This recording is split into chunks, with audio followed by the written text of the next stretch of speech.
Yes.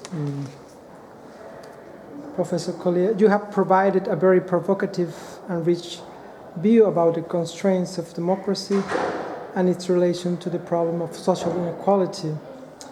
In this regard, if there is a message that you could send to millions of youth, people, well-educated ones, who are struggling for a change in relation to the problem of inequality, but somehow they haven't found the right key to channel their social demands because they feel unrepresented by their political class, what would this message be for them?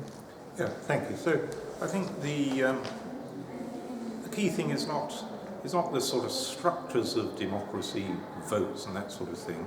I suspect what really matters is identities that people adopt, the narratives they come to believe, and the norms that they accept.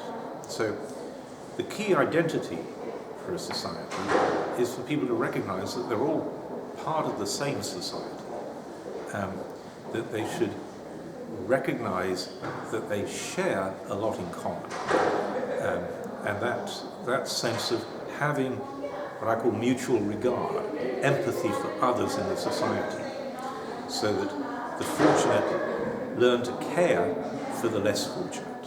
And that is a really important step. So I'm less keen on oppositional identities, the poor versus the rich, than in an inclusive identity where we say we're all Mexicans. The narratives that people buy into, you can get some narratives which are very dysfunctional. If people see the world as a zero-sum game, we can only go up if they go down. Or narratives which pretend to justify great inequalities, as if the very, very fortunate have actually deserved their good fortune. Usually the very fortunate are just that, they're lucky.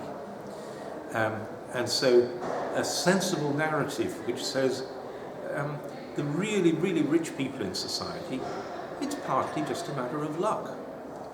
And so what should a state be doing? It should be evening out luck, trying to neutralize good luck and bad luck by sensible redistributions.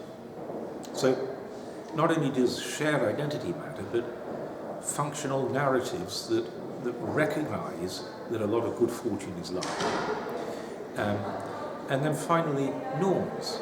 And the norm of sharing, the norm of concern for others, is a very valuable norm in building a more equal society.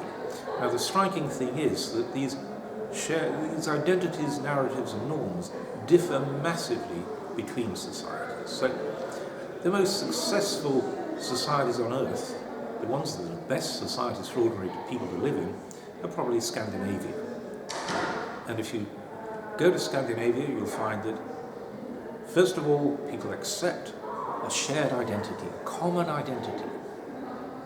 They accept narratives which say, yes, work needs to be rewarded, but the vagaries of luck, good luck and bad luck, need to be evened out.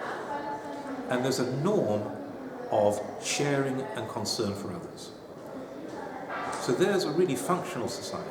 If you go to other societies, you find radical differences where people have fractured identities.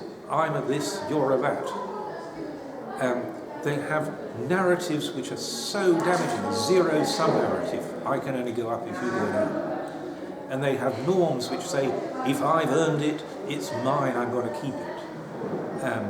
If you're down at the bottom, that's because you deserve no better. And so rebuilding societies to make them more equal is really a matter of rebuilding these identities, narratives and norms.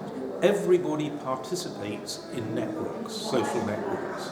Social networks are the vehicles which deliver identities, narratives and norms. And so my final remark is I urge you to use the social networks in which you participate to try and change the sense of identity, change the narratives, change the norms to things that are more functional. Thanks very much.